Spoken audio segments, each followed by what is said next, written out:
welcome to Let's Talk Nation. I'm your man, Ron Love. Hey, the General is not with us tonight. The General is on special assignment, and I know he's going to be victorious on that special assignment. But we got, none other than Doc Polite stepping into the co-host chair tonight. And Doc, how you doing this evening? Man, I feel good. Y'all starting to let me run wild, man. Hey, man, look. Hey, y'all let me run wild now. People get to see who makes us look good. I'll be in the doghouse next month. No, brother. Hey, so Doc, man, we're into, Happy New Year to you. Happy New Year to our listening audience. But Doc, man, we're in 2026, man. Anything special? Do you make those resolutions and that kind of stuff that I don't make? You know what? I don't, but I tell you this. This is I'm praying my breakthrough year. You know, my company develops apps and stuff, among other things. Mm-hmm. So I've got about 6 of them lined up, and I'm beta testing all of them right now. And I'm trying to get myself some investors. Mm-hmm. So I'm looking for that. It's to be very, very lucrative. Well, Doc, you speaking on the terms of that passive income. So one of your apps, and it's one of the ones that has become very popular very quick, and that's the one dealing with photography. Yeah. And so we have a couple of meetings lined up with some people in, believe it or not, the funeral home business. Okay. Because that's something that memorialized that final gathering for a lot of families. You know, whether we like it or not, funerals have become quasi family reunions in a way. Yeah. You know, where we're not doing those family reunions, but somebody, when me mom passed or Big Mama passed, we all, you know, that's when we come together. We want to capture those memories, even at that sad moment. You know, maybe that's the last time we see Uncle Junior. You get what I'm saying? I get what you're saying. Yeah. And Doc, let me say this, and I don't do this better than the General does it. But for those of you who are tuned in, you're tuned in to Let's Talk Nation tonight. And one of the things that is definitely bound to happen is that your IQ is definitely going to go up. We don't know how many points, but it's definitely going to go up. You're tuned in. You got Doc Polite sitting in the co-host chair tonight, and Doc talking about he going to get in trouble. Doc ain't going to get in any trouble. He just going to help that wisdom increase. And also, Doc, we talk about your apps, the passive income. But I will say this to you, Doc, and I'm going to liken it to Shark Tank. If I had to say, based on the applications that you're developing, and this is not to diminish the value of the other applications by any means, the one that I see sticking out the most, the one that I think has the potential to become immediately more lucrative is that photography app that you have that people can scan the QR code. If you're going to a wedding, if you're going to a family reunion, if you're going to the classic, everybody scans that QR code with their phone. You could be at the tailgate and people up in the clubhouse at the doggone classic game. Yeah. We're getting pictures from everywhere. And you know, that was one of our testing platforms too. I had some people at the classic test it out and they love it. And so, you know, we've ran it at some events and stuff and given people free access to it. We still have some free access. So if anybody out there in the audience wanna test it out, hit me up on Facebook. And on Facebook. And Doc, they can hit you on Facebook, but also if anybody out there want to get a free beta application of Doc's photography, if you got a family reunion coming up, and Doc, I mean, you just said it. If there's a funeral, coming up, and you want to. That's a new one, Doc, that you just told me about, because I didn't think about that. But any type of function, event that you have coming up, I think you're going to see the value of this app. If you want to call in, Doc is going to give up that free beta check or use. That phone number is 407-921-6195. Doc, gonna take my hat off to you because I think that thing is gonna go a long way. And you know what? I'm not doing this in a selfish way, because my heart is to really help Black people to learn how to build these apps. That I mean, it's an economic path that if we don't jump on it, we're gonna lose out. And Doc, Doc, that old saying about iron sharpens iron, right? Yep. I'm gonna throw this, and I want you to take it in the love that I'm throwing it to you. Okay? Mm-hmm. Hey man, I will tell you right now, when I'm looking at products and services, yeah, I would applaud if there's somebody that looks like me that can provide that service. I'd applaud it. But at the end of the day, if I'm getting the top quality value from the product and service, so I want to just open it up a lot wider for you, that this is for anybody and everybody. That I'm not saying that. I get you, because I'm there with you. You know, I teach it to everybody. Yeah. But I'm emphasizing that because we got a lot of kids of color who don't get the opportunity to see somebody like me who is coding and building these apps. So I don't want to dismiss. You know me, Rod. I'm for everybody. You know, everybody can win. I don't. Technology is driving the future. Yeah. So it doesn't. I don't care if you're Black, white, Puerto Rican, everybody. I mean, if you're interested in this, hit me up. I'm not just saying that. I'm sorry if it came across that way, because let everybody know how they can reach you. You can hit me up on Facebook, Vincent Terrell Polite. Just look me up. And you can also reach me at my company website, which is ATLV Solutions. I need to put that up there. Okay. And leave me a message there. And what was that? No, go ahead. Yeah, and you can contact me through my contact form on my website. It's atlvsolutions.com. Let me make a banner, Rob. All right, well, Doc, go ahead and put that up. Hey, but for those of you, we're not going to ignore some of the latest events that have unfolded in front of us. And one of the things I'm going to just I'm gonna just go ahead and hit it. The United States forces conducted a nighttime operation in Caracas, Venezuela, that resulted in the Venezuelan president, Nicolas Maduro, and his wife being taken into custody, in the United States custody, and flown to the United States, where a federal indictment was unsealed. According to reports and official statements, the mission involved months of preparation and coordination across agencies, and used a mix of air assets and special operation elements to reach Maduro's compound and exit within a short period of time. Federal prosecutors have charged Maduro in the United States with drug trafficking and related offenses. Those charges and court filings are not a primary legal matter, in this situation. There were also reports of explosions and strikes in Caracas during the operation, and immediate diplomatic and financial reactions from other countries and institutions. So this is happening, and I think, and Doc, correct me if I'm wrong, but I think the last time we saw something of this nature was Panamanian Noriega. So, there's going to be a lot of information that's going to be coming. I'm gonna give you a history lesson. There is a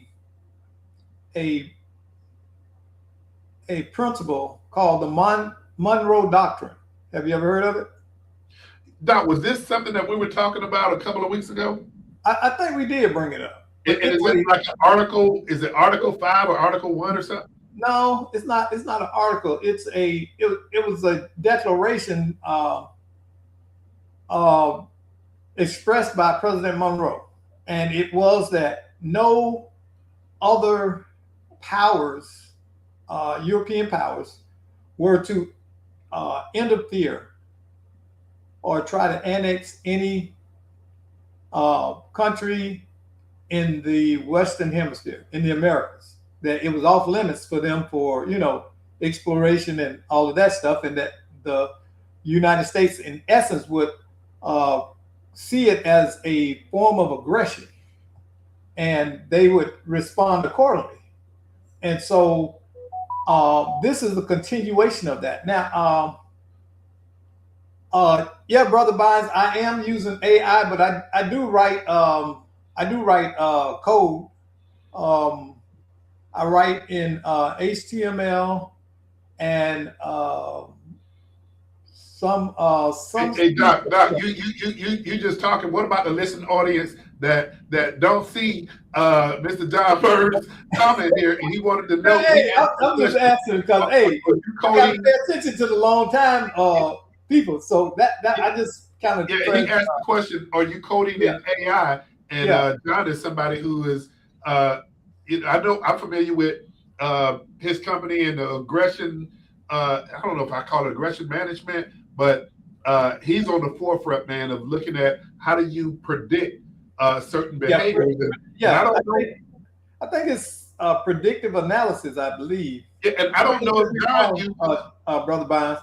Yeah, I don't know if he uses AI technology with the development. John, you can speak to this, man. If you want to make a quick call in and be real succinct on this, you're more than welcome to, because I don't want to botch what your company does. But Doc, and I know we got off script a little bit here, but technology is where it's at.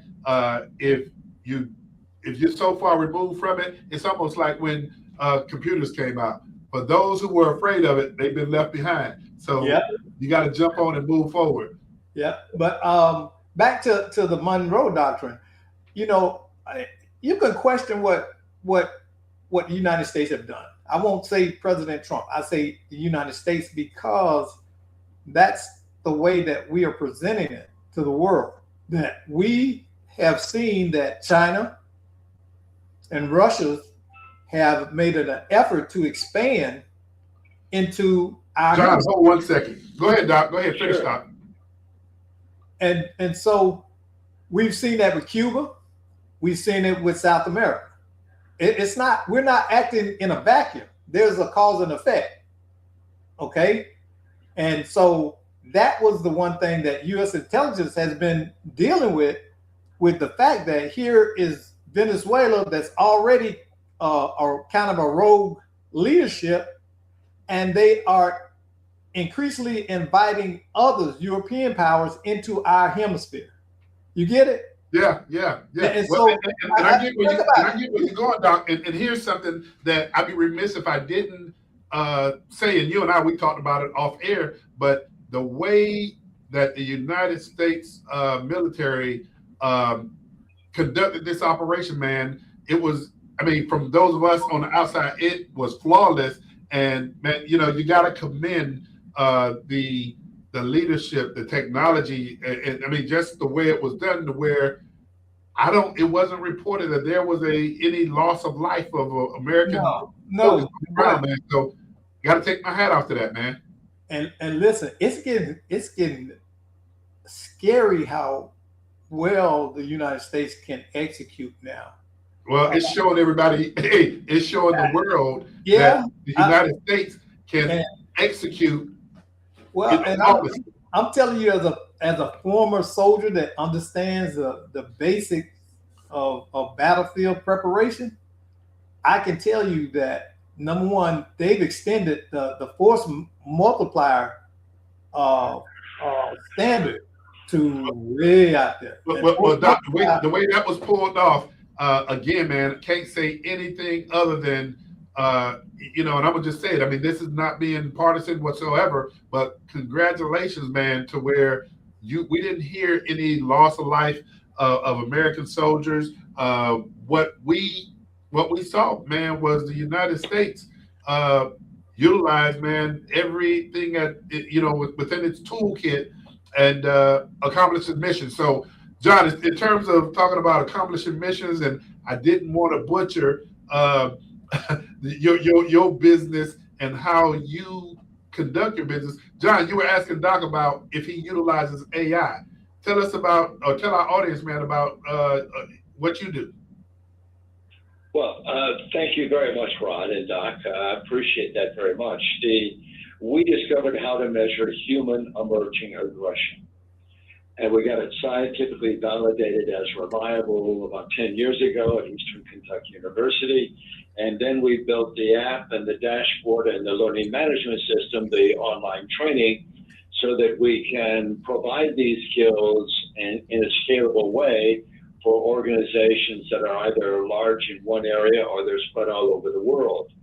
So yes, we do use AI, but it's interesting because, as I'm sure Doc will attest, this whole concept of AI and its emergence is causing us, those people that are coders, people in the advertising business, and they're all sort of saying, well, we're going to be impacted, so maybe, just maybe, we should become experts ourselves in this information. And so I put myself through, I had a friend who is a Harvard graduate, both from the law school and business school, and he was telling me about this 8-piece course put on by Harvard's business school that you get certificates for, and those are important also because they demonstrate you have that knowledge.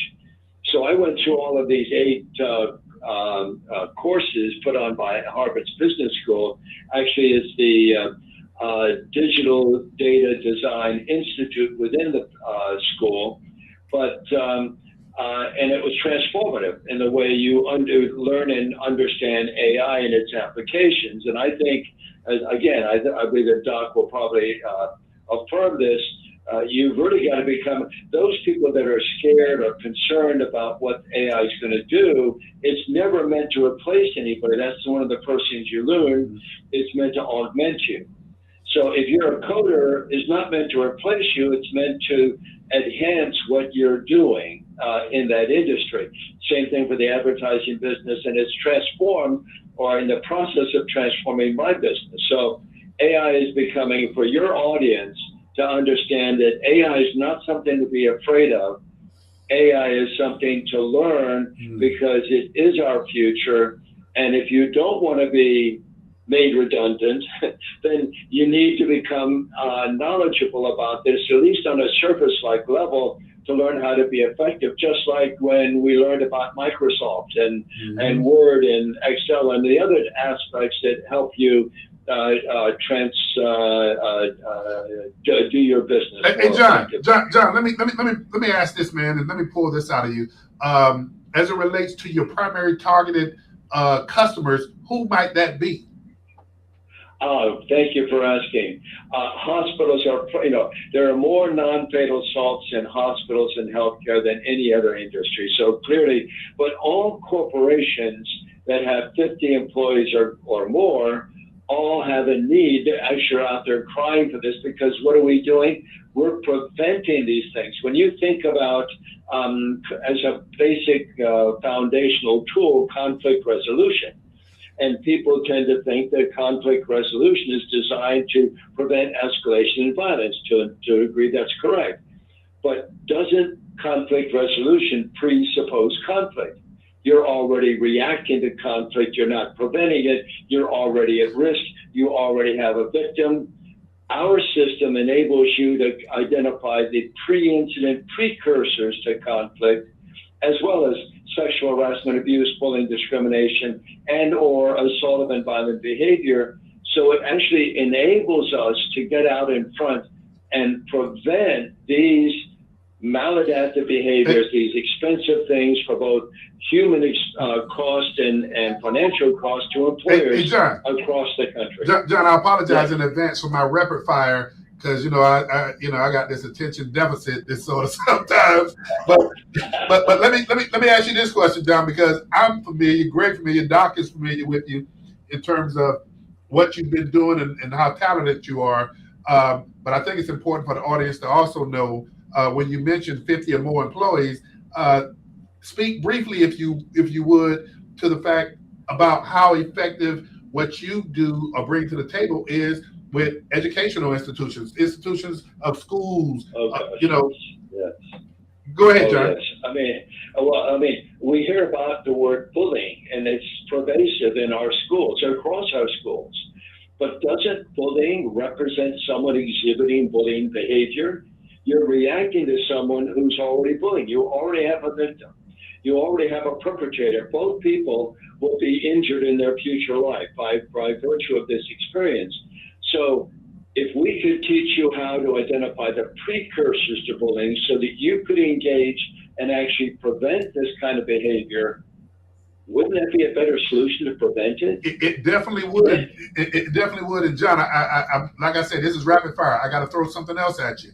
Sure, absolutely. There was a point in time, and Doc, you're familiar with this, when we were looking at tragedies within institutional of faith organizations, and Yes. how law enforcement stepped in and they started assisting with, I guess, surveying for faith institutions, how they could better protect themselves. John, can you speak to that as it relates to services you provide? Oh, absolutely. Understand, law enforcement do an excellent job, but what do? They're responding to incidents. Wouldn't it be better to identify these precursors and get out in front and actually prevent them from occurring as opposed to reacting? Because once again, we go back to that world where there's a victim and a perpetrator. If we were able to identify the precursors to the pre-incident precursors that enable us, and these are behavioral things. We don't use culture, gender, education, age, sexual orientation, or religion. So we don't violate the granddaddy of them all, the Civil Rights Act of 1964, but we also don't use mental health assessments, so we don't violate HIPAA in our hospitals, healthcare, social services, and we don't violate the FERPA in our school campuses. So we're able to record and track, thereby manage and prevent without violating any of these landmines, the ability to engage in and record and demonstrate using evidence-based best practice. Hey, Doc, as you can see, he talking our language. Yeah, he's talking our language, but as you can see, we talk about and try to train young people on that elevator speech when you only got a couple of minutes to sell yourself. John has it down back. But here's something else. And John, if you would, I want to keep you on for a few more minutes. Hey, Doc. Sure. I'm gonna open this up and then we can circle back to John to participate in this discussion. And what I'm gonna bring up right now is John has just discerned the difference between being reactive and proactive. Yeah. Here's my question and challenge to you and John. And Doc, I'm gonna let you go first, and then we'll have John come back. But my question is, do decision makers really see the return on investment of being proactive versus being reactive? Well, I'll tell you this. When you think about it in terms of resources, man hours, manpower, and overall environment that you create in a workplace, I would say yes, because you are eliminating things that interfere directly with productivity. And think about someone going through a crisis, already in crisis, cannot function as well.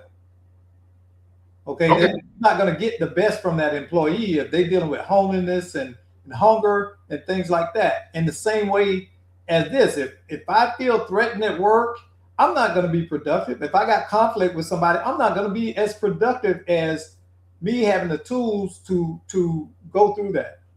Okay, Doc, I appreciate that. So, John, I want you to be real succinct and respond to the same question. Sure.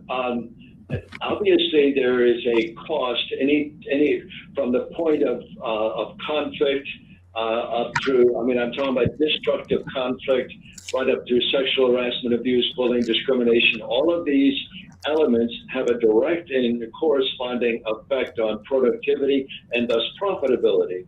If we're able to get out in front and demonstrate that we're doing that, then that is a significant advantage to both the employer and the employees, because there's that human cost that we're saving. Incidentally, it also enhances trust among people when you're able to address things, because at this lower level on our continuum, you still have cooperation. Because our system is not punitive. The systems that react are punitive. They're designed to identify an offender and punish that offender. So who is that person going to look after the moment they get punished? They're going to look for the person who turned them in. This is why see something, say something isn't working. And our system is rehabilitative. We engage early on where there is still cooperation, there is still trust, and we're able to enhance it and enhance trust at the same time. So we're actually aiding the organizations to be more productive and therefore more profitable. Hey, John, man, I tell you, nobody does it like you. John, if you would, let everybody know how they can get a hold of your organization and go ahead and lay it out there, man.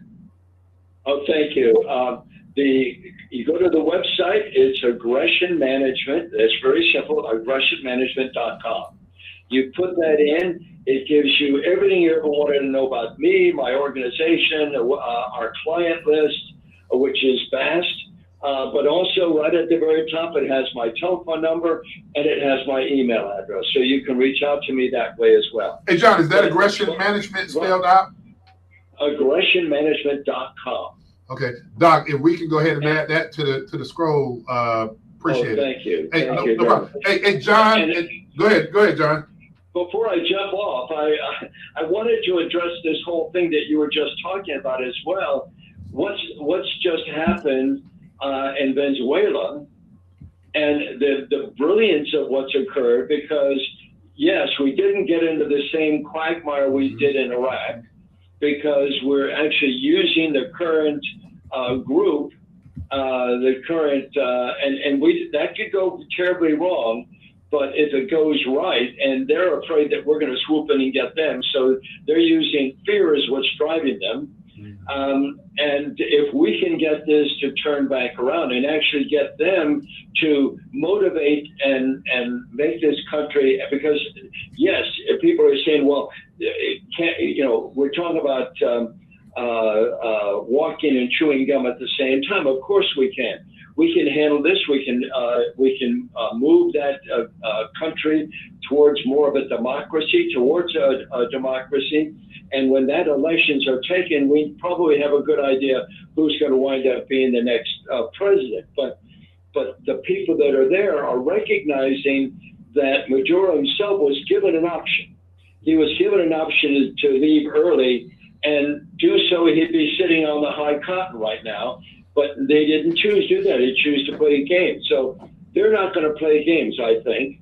And in doing so, I believe they're going to be able to manage this. It's going to be very interesting to see how that works out. But look what's going around in the macro level. We see Cuba. We see Colombia. I actually heard, and I haven't reaffirmed this yet, but the Ayatollah Khomeini said that if this gets any worse, as far as all of these rioting is concerned, that he may have to leave the country. Impact of what's happening here that is impacting the rest of these evil, bad people across the country.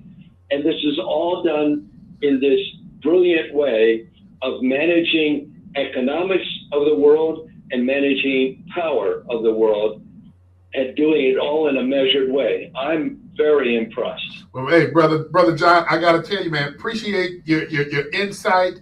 And, I just think that we all need to sit back and watch what's taking place. But, I'm more of an empirical person. I like to see that empirical data.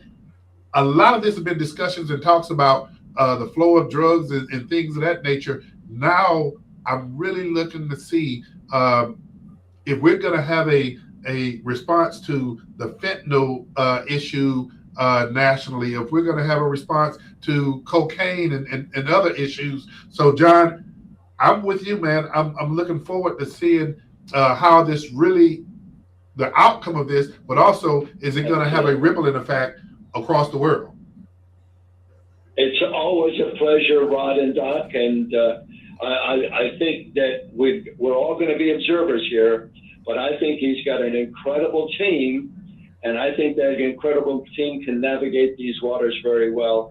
And we may see evil industries, evil countries, leaders dropping like flies around the world, and that would be a good thing by any standard. And John, Florida has a connection to one of the individuals that's playing, and I know it's many, but that's playing an instrumental role in this. And Florida's connection is, and I'm proud to, say from, my former connection when he was the Speaker of the House, and I'm talking about none other than former United States Senator Marco Rubio, who is now Secretary of State. So absolutely, we have some room. Trump, you said he's one of the best secretaries of state that he's in his lifetime. And I would have to agree. I'd have to agree. Hey, Brother Burns, you're always welcome, man. You're always welcome. Oh, thank you so much. Thank you. Pleasure, Rod. All right. Good to always chat. Good to chat with you. All right, man. You take care of yourself. All right. Bye now. Bye. And Doc, one of the things that I forgot to ask Brother Burns to do for us, which I'm going to be asking our entire audience, and it's going to be a conversation that we're going to have at a later date.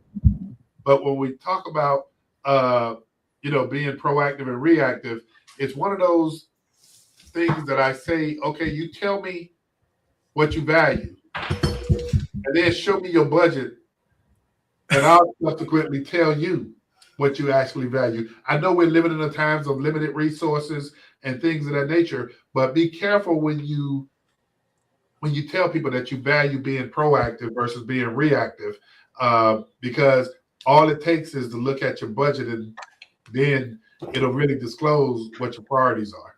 Yeah, you put your money where your heart is. You're right. Hey, but the thing I was mentioning that I forgot to say to the Brother Burns, and I want to say this to our Let's Talk Nation audience. I would ask, and I see you have Brother Burns' website going across the bottom of the screen, and we're gonna probably be switching out a few things before this show is over with. But Doc, we were having a discussion about a short film that I think everybody. I see Bishop Stubbs tuning in too, Doc.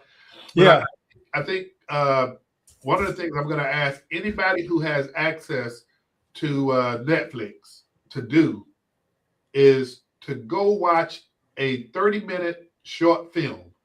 And we want to talk about this probably next Monday, and if not next Monday, the Monday after that. But this short film is called Two Distant Strangers. This film was produced back in 2020. It's an Oscar-winning short film, and the producers are Lawrence Bender, Chris Vettenwiller, and Jesse Williams. And it has some other executive producers. And Doc, when you talk about executive producers, you're predominantly talking about some folk who probably came to the table to help finance this movie, right? Yeah. You know I'm laughing because I don't want to get credit. All right, Doc, I'm going to let you do this so I don't have to do it. No, I don't want to get So, okay. I don't even want to say his name. Well, yeah, I mean, but it is what it is. And it's not that, what they say, a stop clock is right twice a day? Yeah. And I mean, we can't be historical revisionists either, Doc. What we're talking about here is one of the executive producers of this short film happened to be P. Diddy. And I mean, it's P. Diddy with probably about 7 other individuals. He's one of the notable celebrities that, gets credits for executive production of this. But also you have Kevin Durant, who is a NBA player. And then what was the other guy's name, Doc? Van Lathan. And his famous daughter is who? Sanaa Lathan. And what? Well, he's famous too now. He does a lot of the produces a lot of these comedy specials. He's worked with Dave Chappelle, Chris Rock. See, I didn't know that, but I recognize Steve Harvey. Cedric the Entertainment. But I recognize who you say his famous daughter was more than, and no disrespect to him, but his famous daughter is who? Sanaa Lathan. And what was the movie that really, helped her take off? Love and Basketball. And that was that That was with Omar Epps. Omar Epps, okay. Yeah. But the short movie that we want everybody to go take a look at so that we can talk about it at a later date is Two Distant Strangers. Not going to give anything away on this show, but what I will do is let you know through my small network, we've been putting out some information so that we can get some feedback, and we put 4 specific questions out there. Doc, you got those. If you read the questions, I want to read the reply of a 30-year-old African-American who is in the healthcare technology field. I want to give his responses to the 4 questions about this short film. And so, Doc, let me know. Y'all see what Rod does? You see, he always tell y'all about what I do, but see, he got the whole team doing homework. And so the first question he wanted to ask was, what line or moment hit you hardest, why, and express your feelings and thoughts. Okay, so now I'm gonna tell you the response from this 30-year-old healthcare technology professional. And repeat that question again, Doc, so that everybody can put this together. What line or moment hit you hardest and why? Feelings and thoughts. Okay, this person's response was the part where the police took Joey home and changed his mind hit me the hardest. It made me understand no matter how well-mannered, respectful you are to certain people, you'll always be recognized based on your color and be recognized as a threat. That is one of the things that, and everybody, there's no bad or negative or wrong response. This is just how people feel when they watch this film. So, Doc, what was the second question? The second question is, how does the film use repetition to reframe our understanding of routine police encounters? And the response, again, from this 30-year-old was, the scary thing about it is I feel as if repetition pushes people like us not to trust law enforcement officers, to fear the police when the police have stopped them. And they gave the example about the situation that took place in Jacksonville, and we did a show on that as well. But again, this 30-year-old professional said the scary thing to them was about how they felt the repetition pushes people not to trust law enforcement and to fear the police when they're stopped. That is something, man, that we've had discussions time and time again. Doc, the third question. Which policies, training practices, or workplace procedures does this short video make you rethink? Be specific.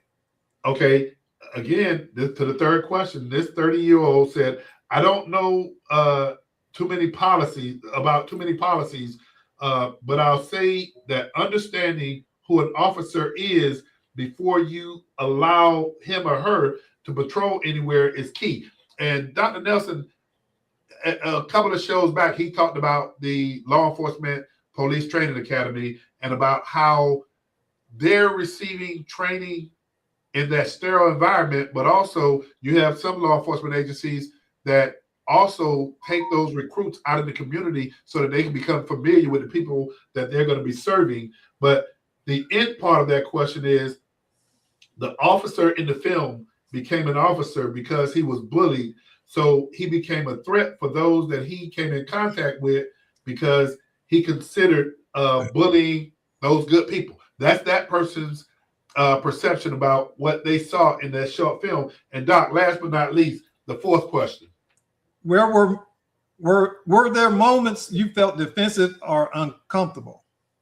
And the response, and this is the last response, again, from a 30-year-old health technology professional, was that he felt uncomfortable because he felt as if not all officers were not what was portrayed in that short film. And also he felt uncomfortable because even though all the officers in that film didn't exhibit those same characteristics, this 30-year-old still felt that he could have been a victim of their actions. So you got to go watch this short film. Again, it's on Netflix. It's called Two Distant Strangers. And I think, I really believe, I don't like to use the word think, I really believe that this is a teachable moment for communities. I think it's a teachable moment with partnerships with law enforcement.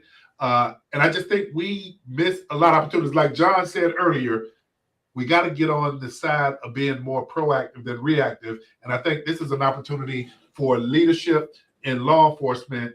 And there's a lot of law enforcement leadership that's already doing things that exhibit communities looking at these leaders and saying, I know every day is not going to be a sunshiny day, but when those days that come that it rains, at least I have a relationship. There is some trust that's being built between law enforcement and those communities. Again, Doc, you saw this film. What was your thoughts on this thing? You know, the thing that I remember, because I watched it a while ago, and what most stood out to me was the fact that our perceptions really do inform our realities. Yeah. And we bring all of that into these kind of situations. It's like, you know, like I was explaining to you, I could see myself reacting that way when I was the age, but something that made me change was the fact that I began to stand on my humanity. I was a human, and I had a right as a human to be treated a certain way. It had nothing to do with skin colors. And I refused to let people not treat me as human because I was going to give them the courtesy of being human. Well, Doc, but one of the examples that I have to bring up, and you're familiar with it, Dr. Nelson, the principal of 21st Century Research and Evaluation, he had been traveling around the state of Florida doing it with faith-based organizations, community-based organizations, with the mobile law enforcement simulator. And that's the simulator. People don't like to refer to it as shoot or don't shoot, but it's the simulator where you put a holster on age-appropriate young people, and you also put it on regular, everyday adults. Let them go through the process of what law enforcement goes through in crisis situations. And one of the things that you see is because those individuals put themselves in the shoes of law enforcement, they kind of get it then. But then the other thing that Dr. Nelson does, he actually has law enforcement put themselves in the shoes of those community stakeholders. So you get to see both sides. You know, Rod, I listen at night, late night sometimes. I'm laying in bed and I'll put my earphones on and I'll listen to like these true crime stories. It's fascinating. You know, I'm into human behavior. And one of the things that I come to understand is that law enforcement has a terrible job. It's tough. It's tough. I would not want that job. I'm just being very honest and open and transparent, because here it is, you're walking into situations every day where you don't have control of it, and you are often encountering people in their worst moment on the worst day of their life, probably. And so anything can happen, you know, and we often don't think of that. You know, the police don't know that you the reverend at the church. I know exactly where you're going. You're absolutely correct. But here's the thing that I think we can all agree on. And you know, and I'm going to mention some of those law enforcement leaders out there, whether you've had a good experience or a bad experience with their agency, to me matters not, because we've seen the leadership, the proof is in the pudding. My heart goes out to folk who, like you say, Doc, that one day of their life, they had that bad experience. Some, unfortunately, tragic situations of which, man, I got to say, we got to hold law enforcement accountable for those days as well. But man, you know, yeah, Sheriff, but we can't let the bad moments become the litmus test of how we measure. You're right. Because that's the problem. We are sensationalizing the bad apples. Yeah, it's bad apples in everything. I don't care what you do or where you are. There are bad actors everywhere in every profession all the time. Now, the difference is the degree in which life can be taken. Yeah. And that is what I think delineates it for most people. They look at that fact. And then we have to look at the perception of over policing. I think that plays more into. Doc, I gotta ask you, because I think we have a difference of opinion on this one, and that's all right. But what's your thought about over policing? Well, I think I'll tell you this. When I was in high school. Come on, bring it, brother. Bring it. When I was in high school, I used to sell weed, right?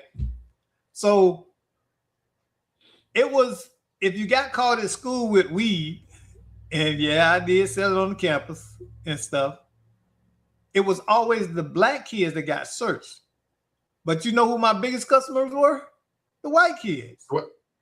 And they very rarely got searched. So we were in that concept. That's you're looking for the crime, but you're looking at certain people as more predisposed to engage in certain behavior. So you pay more attention to them, and that's the essence of what over policing is. And so, Doc, here's I guess where I may vary a little bit, because what I heard you describe to me is bias. And I don't disagree with you when we're talking about bias. When I think about over policing, here's one of the things that comes to my mind quickly, and that is, when folk look in communities and they say, man, we just got so many police that are patrolling our communities, but then you talk to some of those residents in those communities and they welcome that representation of law enforcement. And Doc, I will say this, man, just simply put, if you were to look at who do you think call law enforcement calls for service more often than not? People in underprivileged or lower income neighborhoods. You've been listening to Dr. Nelson a lot. You've been listening to Dr. Nelson a lot. No, because remember my background and what I told you. You deal with people who cannot manage their lives. Yeah.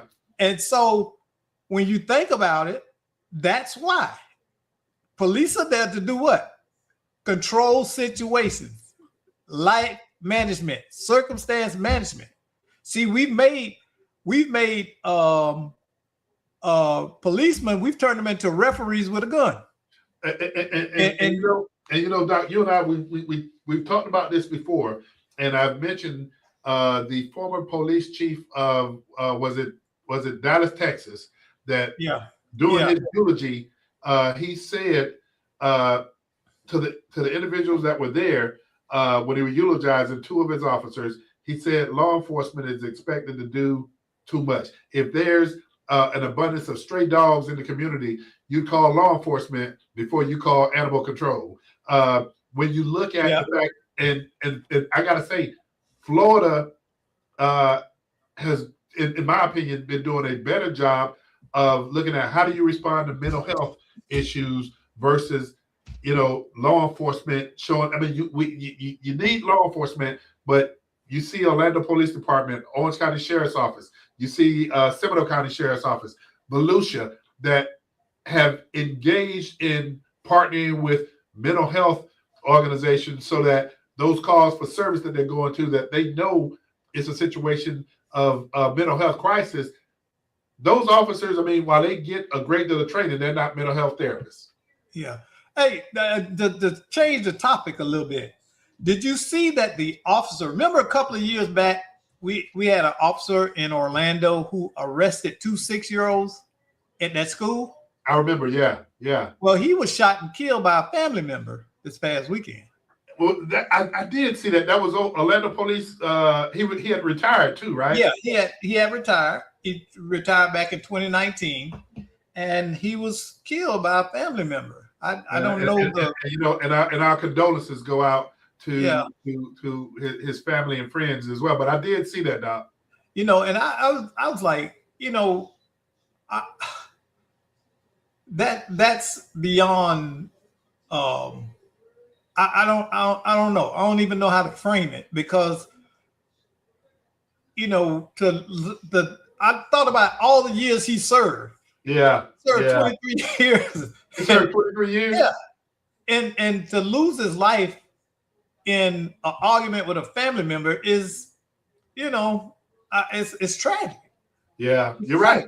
So You're right. we never know our circumstances, man. And Doc, I'm glad you know. I mean, it's a tragic and sad situation, but that helps bring up the fact that and I know he was retired, but the other thing I think community stakeholders,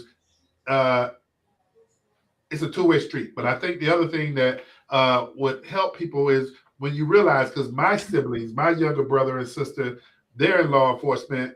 And when I look at them, yeah, I know they're in law enforcement, but I also know that's my sister. That's my brother. They have children. So those men and women that are in uniform, there's somebody wife, somebody husband, somebody, they got children. So it's a two-way street. I do believe law enforcement, with what Dr. Nelson, with his trainings around the country, that when they put themselves in that community stakeholder in those shoes, they learn some things, but also when those community stakeholders put themselves in the shoes of law enforcement, they learn something as well. Yeah.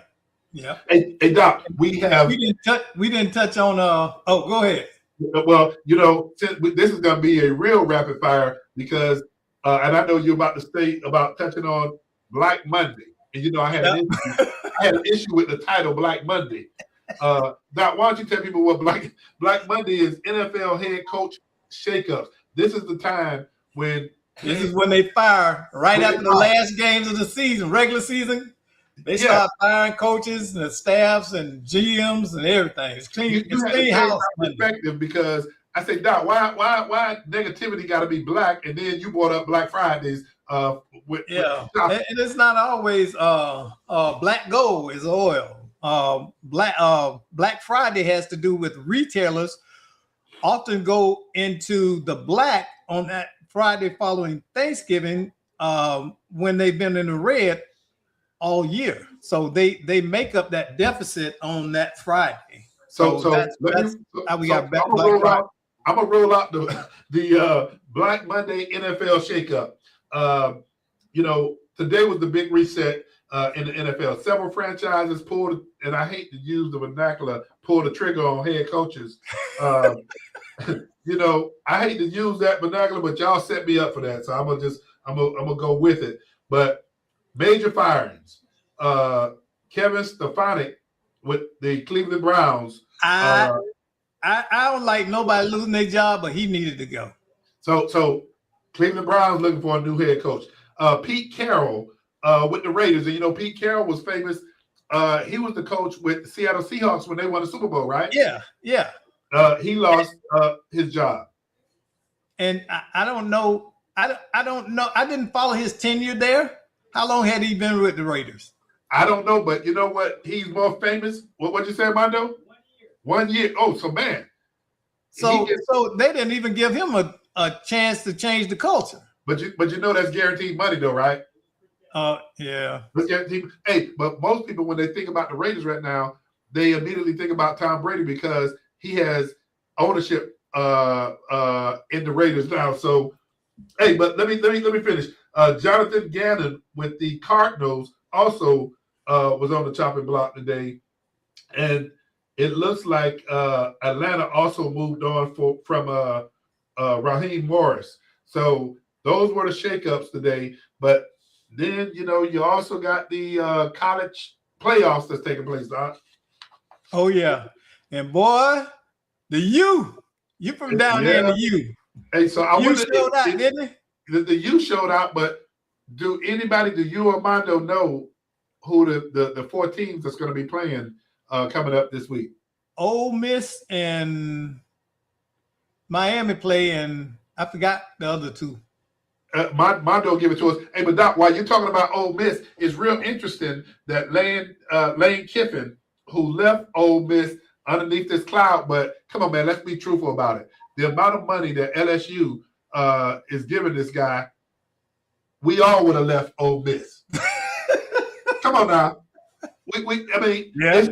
it's just the way that he moved, I think, that keeps this villainous cloud around him. But at the end of the day, man, come on, let's be truthful.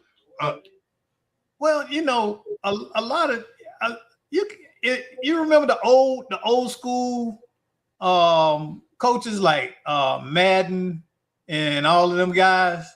They didn't have that. They weren't coaching for this amount of money though back then. Yeah, I know, but they kind of moved the way that Lane Kiffin does. He got that football mind and stuff, and you know, none of those guys was a villain like this guy's painted a villain, man. And he's only painted that way. I don't know if he does a little bit of this to himself, Doc, if it's just, hey, the villain is getting paid in all of this. But Doc, you were right. I mean, Ole Miss and the U, but then we also have Indiana versus Oregon. And Indiana did a job on Ohio State. They beat them down. So I gotta say, and I'm not gonna disguise this, I'm happy that Ole Miss, because it's almost like a fairy tale ending with what they've gone through, that they're getting, putting themselves in position to get to the big show. But I gotta go with the U. Yeah. And they had Miami as a 9.5 underdog against Ohio. Hey, they played that night, and I tell you, those defensive ends, what they call edge rushers, yeah, those boys played. They played. It was like, man, it gave me flashbacks back to the 80s. Oh, when Michael Irvin and those boys played. Yeah, man, because they was moving. That speed, and remember that you say that speed kills. Miami speed kills. And they just couldn't. They had nothing. I mean, Ohio State had no response to them. And keep in mind, my old college coach, who I still love today, and that's Jim Tressel. He was coach at Ohio State. Took him to maybe 2 championships. I know he took him to one of them. So, I'd been somewhat partial to Ohio State, but when you go up against the U, I got to go with the U every day. But you know what trend that I have seen, and it's always fascinated me, is how skinny football players have become. What you mean skinny? These boys, shoot, you get 6'4". Man, you look at that most teams secondary. Them some skinny little dudes. Oh, hey, and Doc, secondary and stuff. The only place you have it now is really the interior lines. Well, them DBs got to keep that. Everybody else spinning.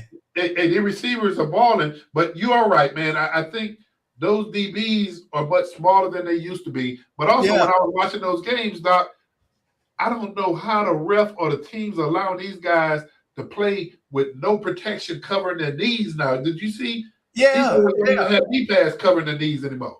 Yeah, that's been the norm for quite a few years now. Hey, I know it's been some years since I played, but I didn't play in the era where we had leather helmets. Hey, Doc. Hey, man, I'm going to have to let you go, brother. I enjoyed co-hosting this show with you, man. And, Doc, you bring it, man. I appreciate you. The General, once again, was out on special assignment tonight, and we look forward to seeing the General next week. But, hey, to all of you who tuned in, we appreciate your support. I think we're in our 8th year, Doc. Yeah. So, once again, we appreciate your support. Mondo, you've been a day one rider, so man, we appreciate you as well. And Doc, like I said, you make us all look good, man. So yeah, we done turned Mondo into a brainiac. Yeah, man. Yeah, you ain't lying. But hey, Doc, you don't have to go home. but you got to get out of here. Hey, tune in next week on Let's Talk Nation. Join us so that we can have some more fun and raise that IQ a little bit. We'll see you next week.